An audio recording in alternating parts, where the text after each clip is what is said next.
네, 반갑습니다. 백서영 강사입니다.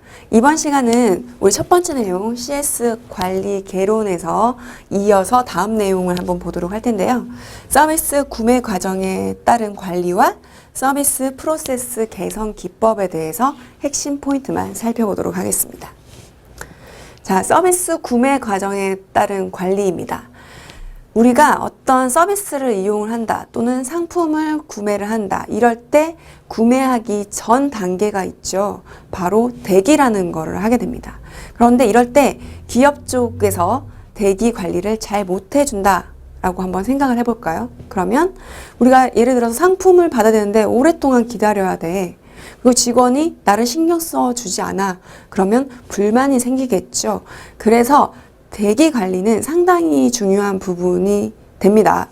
대기 관리를 잘 하게 된다면 고객 만족도 시킬 수 있고 어때요? 만족을 하게 되면 재구매도 하게 되죠. 그러면 재구매를 하게 되면 결국 기업 쪽에서는 수익 창출의 효과도 있습니다. 그래서 대기 관리는 상당히 중요하다라고 생각을 해주셔야 되는데 대기 관리를 하기 위한 8가지 원칙이 있습니다. 이 원칙은 데이비드 마이스터가 이런 얘기를 했죠. 첫 번째, 아무 일도 안 할 때 대기가 더 길게 느껴진다. 그죠? 우리가 대기를 하고 있을 때 계속 그 직업만 보고 있으면 체감 시간은 더 길게 느껴지는 거죠. 그래서 대기 관리를 하기 위해서 여러 가지 잡지를 준다라든지 아니면 다가를 준비해 준다든지 이런 것들을 함으로 인해서 대기 시간을 줄어드는 것처럼 느끼게끔 만들어 줄 수 있다라는 거죠. 두 번째, 구매하기 전에 대기가 더 길어진다라는 거죠. 구매를 하고 난 다음에 상품을 받기 위해서 기다리는 시간은 그나마 좀 괜찮은데 구매하기 전에는 대기 시간이 이상하게 길게 느껴지더라는 겁니다. 그리고 근심, 걱정은 대기를 더 길게 느껴지게 한다라는 거죠. 그죠? 행복하고 기쁜 마음이 있으면 기다리더라도 어때요? 되게 짧다. 금방 왔네. 이런 생각이 들죠. 하지만 걱정이나 근심을 하게 된다면 우리가 기다리는 시간도 길다라고 느낄 수 있는 거죠. 그리고 언제 서비스를 받을지 모른 채 무턱대고 기다리면 대기는 더 길게 느껴진다. 그래서 직원은 어떻게 얘기를 하나요? 고객님 기다리는데 한 15분 정도 소요될 것 같은데 괜찮으시겠어요? 이렇게 응대를 하죠. 그만큼 정확한 시간을 알려줌으로 인해서 고객이 느끼는 체감 시간을 좀 줄어들게 만들어줄 수 있다는 겁니다. 그리고 원인을 알아야 됩니다. 원인을 모르는 대기는 더 길게 느껴진다는 겁니다. 우리가 여자친구 또는 남자친구랑 데이트를 한다라고 생각을 해봅시다. 그런데 남자친구 또는 여자친구가 이유도 말해주지 않고 나 늦어 라고 한다면 어때요? 기다리는 시간이 지루하죠. 그런데 남자친구, 여자친구가 차가 지금 너무 많이 막혀서 나 좀 늦을 것 같아 라는 얘기를 하면 차가 많이 막히는구나 이런 생각을 하게 되죠. 그래서 원인을 반드시 알려줘야 된다라는 거죠. 그리고 불공정한 대기는 더 길게 느껴진다라는 거죠. 예를 들어서 내가 어떤 매장을 갔는데 나보다 늦게 온 고객을 직원이 더 빨리 응대를 해줘. 그럼 어때요? 대기하는 시간이 더 길게 느껴지는 거죠. 그리고 불공정하다라는 생각을 하게 되는 거죠. 그리고 대기는 가치가 적을수록 더 길게 느껴진다. 그죠? 사람은 누구나 다 가치 있는 것을 소비를 하려고 합니다. 그래서 좀 가치가 있게끔 만들어주는 게 중요한 거죠. 그리고 대기라는 것은 혼자 기다리면 더 길게 느껴진다. 옆에 누군가 있어서 서로 수다도 떨면서 기다리게 되면 체감 시간은 줄어들 수 있다는 겁니다. 이게 바로 데이비드 마이스터가 얘기한 8가지 대기 관리의 원칙이라는 겁니다. 자, 시험 문제는 이런 것들이 보기로 나와서 옳은 것을 고르시오 또는 틀린 것을 고르시오 라고 출제가 될 수가 있습니다. 그래서 여러분들 이해만 하신다면 그렇게 어려운 시험 문제 유형은 아니다라는 거죠. 그렇다면 대기 시간에 영향을 주는 통제 요인은 무엇이 있을까? 크게 3가지로 나뉘어 볼 수가 있는 거죠. 첫 번째로는 기업의 완전 통제 요인이 있고 두 번째로는 기업의 부분 통제 요인이 있고, 세 번째로는 고객의 통제 요인이 있습니다. 기업의 완전 통제 요인은 내용을 살펴보면 대기 시간이 공정해야 된다. 앞에서 설명드렸죠. 나보다 늦게 온 고객을 더 빨리 응대해주면 안 된다라는 거죠. 그리고 대기 시간을 좀 편안하게 느낄 수 있도록 해줘야 된다. 기업 쪽에서 통제할 수 있는 거죠. 완전히. 그리고 확실하게 인지된 대기 시간. 그것도 기업의 완전 통제 요인이 될 수가 있죠. 직원이 정확한 시간을 알려줘. 이것도 통제할 수 있다. 완전하게. 그리고 대기 시간이 서비스의 자연스러운 발생 순서라는 것을 고객이 알 수 있게끔 해주는 것도 기업의 완전 통제 요인이 될 수 있다는 겁니다. 그래서 시험 문제 출제가 된다면 자, 이런 것들을 나열을 하고 다음 중 대기 시간에 영향을 주는 통제 요인은 1번 기업의 완전 통제 요인, 2번 기업의 부분 통제 요인, 3번 고객의 통제 요인이라고 한다면 바로 기업의 완전 통제 요인으로 여러분들 체크를 하셔야 된다는 거죠. 2번 기업이 그러면 완전 통제를 하는 요인이 있고 부분 통제를 하는 요인이 있습니다. 부분 통제의 요인은 무언가? 첫 번째로는 점유를 하거나 아니면 점유하지 않는 대기 시간이 부분 통제 요인이 될 수가 있겠죠. 그리고 불안감을 느끼거나 아니면 편안함을 느끼는 대기 시간도 부분 통제 요인이 될 수 있다라는 겁니다. 자, 고객의 통제 요인이 있습니다. 고객 자체적으로 통제를 하는 요인. 첫 번째로는 이 대기 시간 자체가 혼자 기다리냐 아니면 단체, 같이 기다리냐에 따라서 이거는 고객의 통제 요인이 될 수가 있겠죠. 두 번째로는 내가 기다리긴 기다리는데 이게 가치가 있냐, 그죠? 서비스의 가치 목적이 있냐 없냐에 따라서 고객의 통제 요인이 나뉠 수 있다라는 겁니다. 그리고 대기 시간을 내가 지금 가지는데 고객의 태도가 어떠한가, 기분이 좋은가, 나쁜가 이런 거에 따라서도 내 대기 시간 관리를 할 수가 있는 거죠. 그래서 현재 고객의 태도 유무에 따라서 바뀔 수 있다라는 겁니다. 이러한 것들이 고객의 통제 요인이다라는 거죠. 자, 다음 내용 보도록 하겠습니다. 대기 관리 방법이 있습니다. 대기 관리 방법은 어떻게 관리를 하면 되냐? 크게 생산 관리 방법과 고객 인식의 관리 방법이 있다라는 거죠. 생산 관리 방법은 기업 측에서 여러 가지 방법을 통해서 관리를 하는 거죠. 세부적인 내용을 본다면 예약을 활용을 할 수가 있다라는 겁니다. 이거는 어떤 예가 될 수가 있을까요? 뭐 레스토랑과 관련해서 내가 예약 시간을 미리 정한다라는 게 또 될 수가 있겠죠.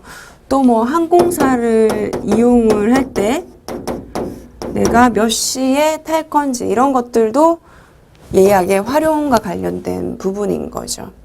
두 번째로는 커뮤니케이션의 활용 부분입니다. 커뮤니케이션은 뭐 말 그대로 어떻게 할 수가 있을까요? 고객들한테 이렇게 알려주는 거죠. 몇 시부터 몇 시까지는 상당히 저희가 바쁜 시간대입니다. 그래서 이 시간을 피해서 업무 처리를 해주시면 감사드리겠습니다. 이런 업무 시간에 안내 같은 경우도 커뮤니케이션의 활용이라고 볼 수가 있겠죠.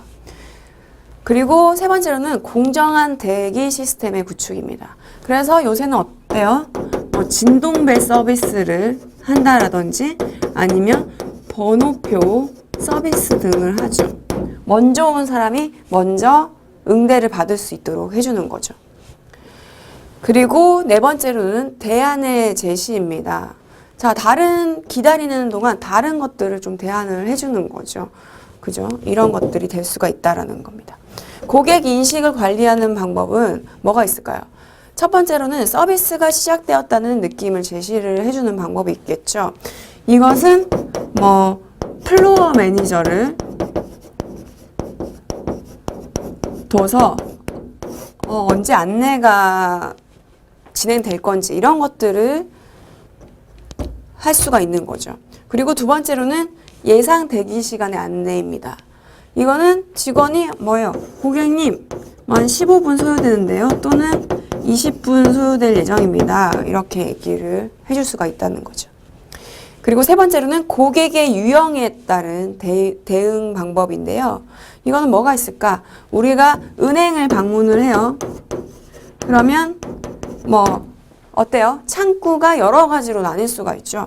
대출 상담을 하는 창구가 있고, 그냥 일반적으로 일반 업무를 보는 데가 있고, 기업 금융과 관련해서 업무를 처리하는 곳이 있습니다. 이것은 고객의 유형에 따른 분류가 될 수가 있다는 거죠.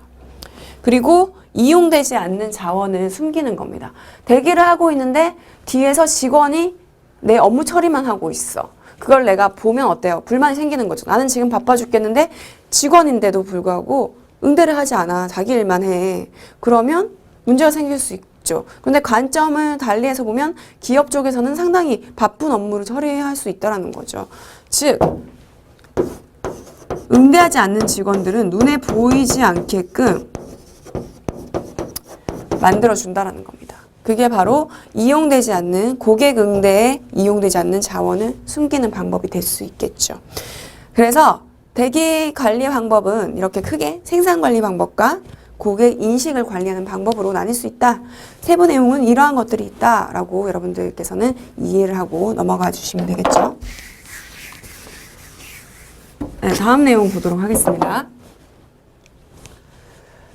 구매하는 과정을 보게 된다면 MOT를 관리를 하는 방법이 있을 수가 있죠.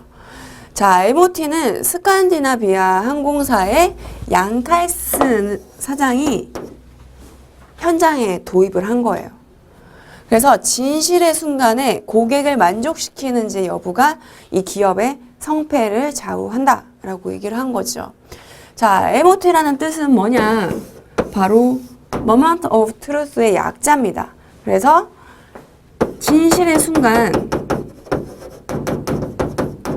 그리고 결정적인 순간이라고 얘기를 하죠. 그래서 이런 순간순간, 짧은 순간순간이 모여서 전체 기업의 이미지를 결정짓는다. 그렇기 때문에 MOT 사이클의 전체 관리가 필요하다라고 얘기를 했죠. 그래서 이거와 관련된 법칙이 곱셈의 법칙이 있습니다.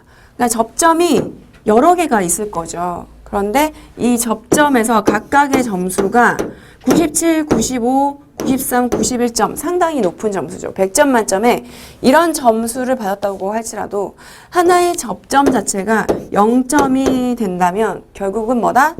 기업 전체의 이미지는 0점, 기업 전체의 점수는 0점이 된다라는 거죠. 그게 바로 곱셈의 법칙입니다. 그래서 MOT 사이클과 관련된 법칙이 여러 개가 있어요. 그중 하나가 곱셈의 법칙이 있고 그 다음에 10 법칙이 있어요. 10 법칙은 뭐냐? 고객을 얻는데 10분, 그 다음에 고객을 잃는데 10분, 고객을 다시 찾는데 10년이라는 시간이 걸린다. 그리고 통나무 물통의 법칙이 있죠. 통나무라는 건 어때요? 이렇게 나무들이 엮어져서 만들어진 거죠. 그런데 한 부분이 구멍이 나버리면 그 이상으로는 물을 붓더라도 물이 차지 않죠. 서비스도 마찬가지다.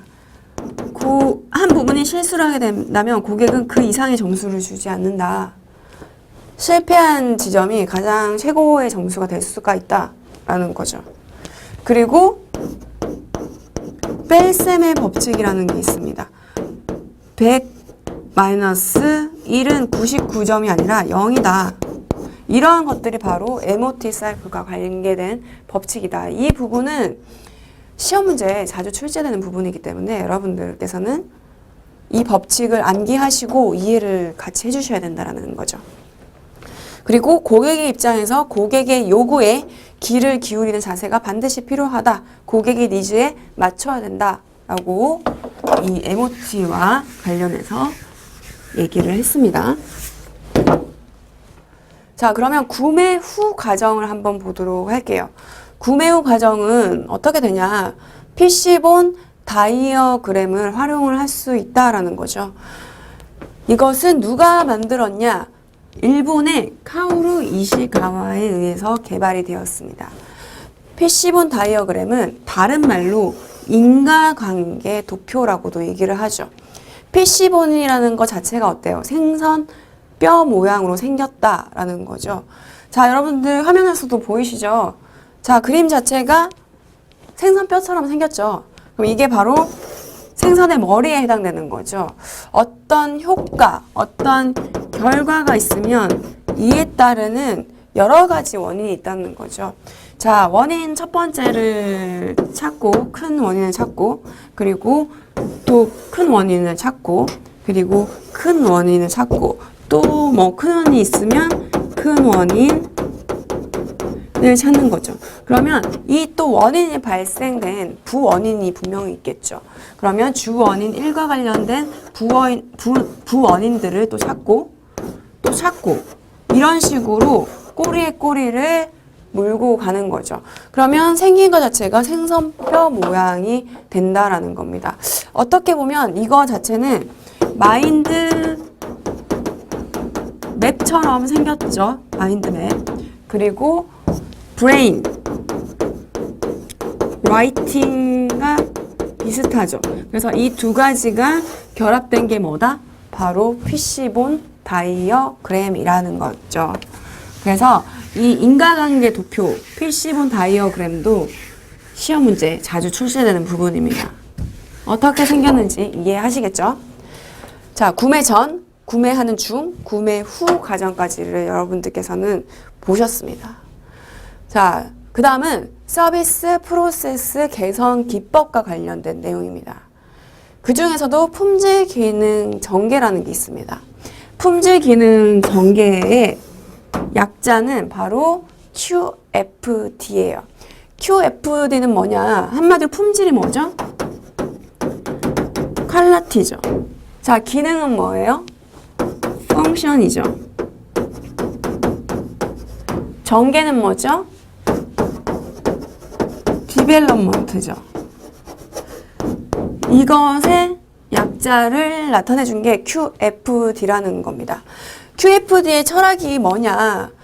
결국은 처음부터 끝까지 뭐예요? 고객, 소비자의 만족과 가치를 보장하는 제품을 우리는 만들겠다. 이것을 추구하는 게 QFD입니다.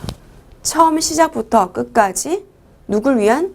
소비자를 위해서 만족을 주고 가치를 제공하기 위해서 우리는 제품 자체를 소비자와 함께 디자인을 하겠다. 이게 바로 품질 기능 전개입니다. 그럼 품질 기능 전개의 기본 개념을 한번 보도록 하겠습니다. 자, 고객의 요구사항을 제품의 기술 특성으로 변환시키는 거죠. 고객의 어떤 니즈들이 있을 거잖아요. 그런데 이 니즈들을 어떤 식으로 이 제품에 반영을 해야 될지 고민이 필요한 부분이죠. 그래서 기술 특성으로 바꾸는 작업이 있습니다. 그러면 기술이 있어. 그러면 우리 눈에 보이는 상품화 시키기 위해서 어때요? 부품을 만들어야 되겠죠. 그래서 부품 특성과 그럼 부품을 만들기 위해서 부품을 만들어내는 공정들이 필요한 거죠. 공정 특성 그리고 생산에서의 구체적인 사양과 생산 활동으로까지 변환시키는 게 뭐다? 품질 기능 전개다라고 이해를 해주시면 됩니다. 그래서 품질 기능 전개가 우리 잘 되기 위해서는 뭐가 필요할까요? 고객과 함께하는 거기 때문에 고객의 니즈를 잘 파악할 수 있어야 되겠죠. 뭘 통해서? 시장 조사를 통해서. 그래서 시장 조사 결과는 정확해야지 고객의 니즈를 반영시킬 수 있겠죠. 그리고 모호한 고객의 니즈가 있을 수가 있어요. 그러면 모호한 것을 좀 더 확실하게 만들어주는 거죠. 구체적이고 실행 가능할 수 있도록 문서화 작업이 필요하다라고 이해를 해주시면 됩니다.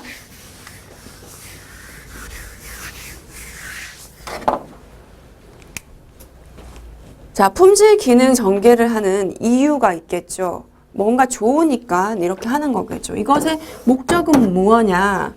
처음부터 끝까지 고객과 함께 하는 거기 때문에 우리 기업 측에서만 신제품 개발을 했을 때와 비교해서는 개발 기간도 단축시킬 수 있다는 거죠. 그렇죠? 처음부터 니즈 조사를 명확하게 했기 때문에. 그리고 제품의 품질을 향상시킬 수 있다. 기업 측에서 보지 못한 것을 고객의 니즈를 반영해서 어때요? 기술로 변환시키고 부품으로 만드는 거기 때문에 제품의 품질도 향상시킬 수 있다는 거죠. 그리고 품질 기능 전개는 고객이 요구하는 서비스 품질을 어때요? 서비스 제공자가 이행할 수 있게 도와준다. 같이 하는 거기 때문에. 그리고 고객의 요구를 뭐예요? 최종 생산물, 상품에 반영시켜서 고객 만족을 극대화시킬 수 있다. 당연한 거죠. 그래서 이런 것들은 바로 품질 경영을 할 수 있는 하나의 방법이 된다라고 이해를 해주시면 됩니다. 자, 품질 기능 전개의 장점을 살펴보면 첫 번째로는 그거죠. 고객의 니즈에 맞춘다. 고객의 요구에 맞는 설계를 한다라는 겁니다. 그래서 고객이 뭘 원하는지, 뭐가 필요한지 이런 것들을 명확하게 파악을 할 수 있다라는 거고, 두 번째로는 기업에서 혼자 니즈 반영 없이 만들었는데 막상 제품을 출시해 봤더니 고객이 별로라고 생각돼. 이런 기능들이 다시 추가됐으면 좋겠어. 그러면 다시 한 번 더 재설계되는 그런 과정들이 필요하죠. 그런데 그런 과정들을 뛰어넘을 수 있다는 거죠. 설계 변경을 감소시킬 수 있다. 왜냐면 처음부터 니즈를 반영시키기 때문이었죠. 그리고 제품 개발 기간도 당연히 단축이 되겠죠. 그리고 판매 이후에 어떤 문제점이 발생이 된다면 이런 것들을 감소시킬 수 있다는 겁니다. 그리고 여러 가지 부서들이 협업을 해서 제품을 생산을 하는 거기 때문에 부서 간의 밀접한 협력이 반드시 필요하다는 거죠. 그래서 팀워크가 향상된다는 겁니다. 그죠?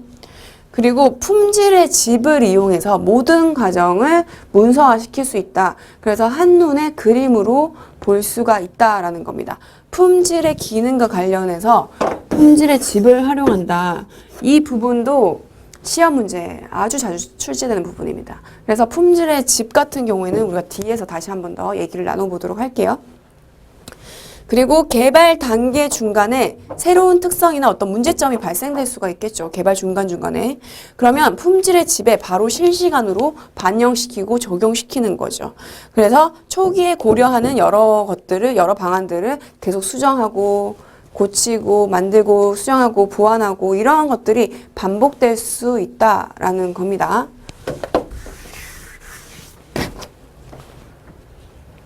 자, 품질 기능 전개의 단계를 한번 보도록 하겠습니다. 크게 세 단계로 나뉠 수 있다라는 거죠. 첫 번째 단계는 우선 기획을 잘 해야 되겠죠. 그죠? 기획은 어떻게 하냐? 고객의 니즈를 반영시켜야 되기 때문에 설문조사 등의 방법을 통해서 고객이 뭘 원하는지, 그 요구하는 항목이 뭔지, 그리고 항목과 관련해서 중요도는 다 다르겠죠. 항목마다. 그래서 중요도는 어떤지 이런 것들을 산출을 한다라는 거죠. 그래서 기획 품질과 요구 품질의 중요도를 만드는 게 바로 뭐다? 기획 단계다라는 겁니다. 그럼 기획만 하면 상품이 나오냐? 아니라는 거죠. 뭐가 필요해요?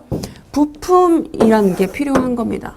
부품을 전개하는 목적이 뭐냐라고 한다면 이 전 단계에서 도출한 중요 품질 특성, 항목별로 중요도가 있을 거죠. 그러면 이와 관련해서 어떤 시스템이 필요하냐, 그리고 부품을 전개하면서 품질 특성 전개표와 부품 전개표, 부품이 있으면 어떤 품질도 따라오겠죠. 그래서 이런 거 사이에 매트릭스를 통해서 각 부품이 어때요?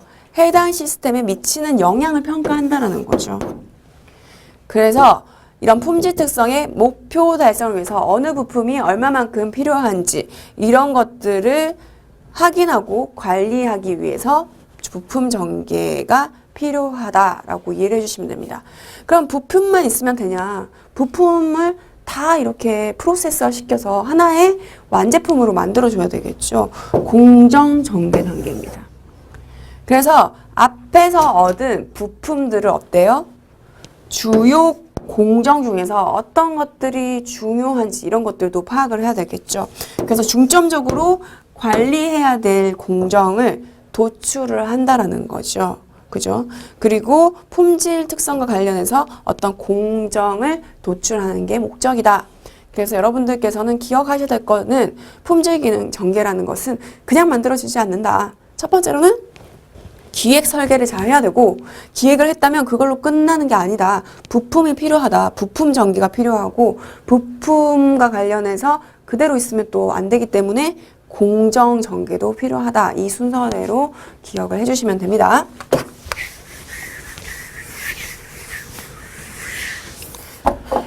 자, 이게 바로 품질의 집입니다. 품질의 집, 제가 중요하다고 말씀드렸죠. HOQ의 약자입니다. 이것도 기억을 해주세요. 뭐의 약자냐? House of Quality라고 해서 품질의 집의 약자인 거죠. QFD, 품질 기능 전개를 분석할 때 사용하는 핵심적인 도구입니다. 그리고 시장 조사를 하죠. 그래서 시장 조사에서 어떤 밝혀진 고객의 니즈가 있을 거죠. 그러면 이것을 만들어야 되잖아요, 결국은. 그래서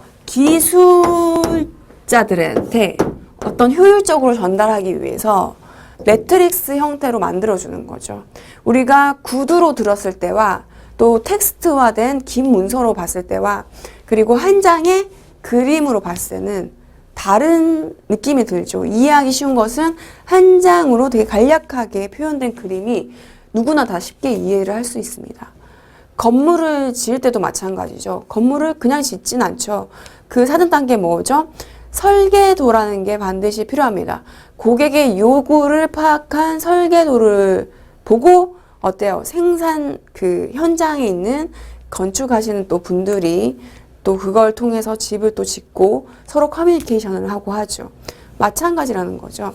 서비스도 이런 고객의 니즈가 무엇인지 각 항목별로 분석을 해서 그것을 생산 기술자들한테 효율적으로 커뮤니케이션 하기 위해서 활용되어진다라는 겁니다. 그러면 어떤 항목들이 있냐 이걸 좀 보면 구성 요소는 고객의 니즈는 반드시 있겠죠. 그리고 어떠한 것들이 상호작용을 하는지, 그리고 각 품질의 특성은 어떠한지, 그리고 이 품질의 특성은 어떤 상관관계가 있는지, 그리고 설계의 품질은 어떠한지, 그리고 또 각 항목마다 경쟁사와는 어떤 차이가 있는지, 이런 요소들이 합쳐진 게 뭐다? 품질의 집이라는 거죠. 그러면 품질의 집이 어떻게 생겼는지 한번 확인을 해보도록 할게요. 이렇게 생긴 게 품질의 집입니다. 딱 보기에도 집처럼 생겼죠. 그러면 항목이 무엇이 있냐? 고객의 욕구가 무엇인지 나온다는 거죠. 고객의 욕구의 중요도도 나온다는 겁니다. 고객의 욕구는 크게 뭐 이렇게 나눌 수 있다. 예시를 든 거예요. 레스토랑이라고 생각을 한다면 신속하게 직원이 응대를 해줘야 돼. 그리고 구운 빵도 중요해. 그리고 깨끗한 식탁도 중요해. 이렇게 여러 가지 항목들이 나오는 거죠. 그러면 각 항목들마다 중요도도 같이 나옵니다. 신속한 응대는 뭐 예를 들면 10점, 가꾸운 빵은 8점, 깨끗한 식탁은 9점. 이런 식으로 중요도를 파악을 하는 겁니다. 그러면 이 품질의 특성도 있겠죠. 그죠? 품질의 특성이 무엇이냐? 메뉴 안내를 하는 그런 정도도 품질의 특성이 되어 있겠죠. 직원이 안내를 잘해. 그러면 품질 좋다. 이렇게 생기죠. 그리고 주문했는데 직원이 이해를 못해. 그러면 품질 떨어진다라고 생각을 하겠죠. 대기하는 서비스 나 오래 기다려. 그러면 품질 떨어지겠죠. 이런 것들이 하나의 품질의 특성이 된다라는 거죠. 그리고 부대 시설의 청결도도 마찬가지. 편리한 주차가 되는지 안 되는지. 이러한 품질 특성들이 상호작용을 또 하는 거죠. 상호작용도 나타내 주는 겁니다. 그러면 고객의 요구와 품질 특성 간의 상관관계는 어떻게 되느냐, 이것도 파악을 할 수 있는 거죠. 메뉴의 안내 정도와 이 가꾸운 빵, 깨끗한 식탁, 신속한 응대는 상관관계가 없어. 그러면 표시를 하지 않겠죠. 근데 주문 이해도와 가꾸운 빵이 상관관계가 있어. 그런데 이것도 경쟁사에 비교를 하는 겁니다. 자, 이 색깔로 되어 있는 것은 강한 양의 관계를 띠고 있고, 그리고 색깔이 없는 것은 양, 그다음에 떨어지는 것은 그리고 색깔이 있는 것은 또 강한 음의 관계로 표시를 하는 거죠. 경쟁사와 어떤 관계가 있는지.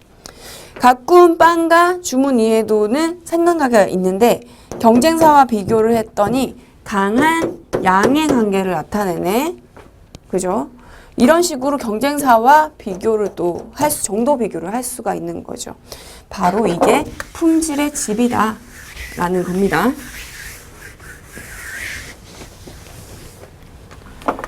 자, 서비스 프로세스 재설계의 5가지 노력 방안을 살펴보면 첫 번째로는 가치 있는 게 중요하죠. 그래서 가치 창출에 기여하지 않는 단계는 제거를 할 수가 있다라는 거고, 그리고 셀프 서비스로 할 수 있는 거는 셀프 서비스로 전환할 수 있다. 그리고 서비스를 고객한테 직접 전달할 수 있는 것은 전달할 수 있다. 그리고 서비스는 일괄되게 해줘야 된다. 일괄 서비스 제공하고, 그리고 물리적인 측면은 다시 한 번 더 재설계를 할 수 있다. 이러한 것들이 노력이 돼야 된다라는 겁니다. 품질 프로세스를 개선하는 기법의 종류는 앞에서 설명드렸던 것 외에도 되게 다양하게 있습니다. 서비스 청사진이라는 게 있고요. 이거는 다음에 또 배우도록 할 텐데요. 그리고 피시본 다이어그램, 우리 아까 확인을 했죠. 인과관계 도표. 그리고 QFD, 품질 기능 전개. 그리고 식스 시그마라고 해서 불량률을 제로화로 시키는 거. 그리고 파레토 차트 기법이라고 해서 어떤 것들이 좀 불만이 생기는지 이거 요소별로 중요도 측면에서 고려해서 도표로 나타내주는 거. 의사결정 매트릭스, X축과 Y축에 어떤 요소를 놓고 그것을 의사결정을 하기 위해서 매트릭스로 만드는 거. 그리고 하나의 프로세스로 보여주는 거. 이런 것들이 프로세스 개선 기법이 된다 라고 이해를 해주시면 됩니다. 자, 여기까지 우리 챕터 1의 CS 관리 개론에 대해서 살펴봤습니다. 네, 여러분들 너무 고생 많으셨고요. 다음 시간에 또 한번 뵙도록 하겠습니다. 고생 많으셨습니다.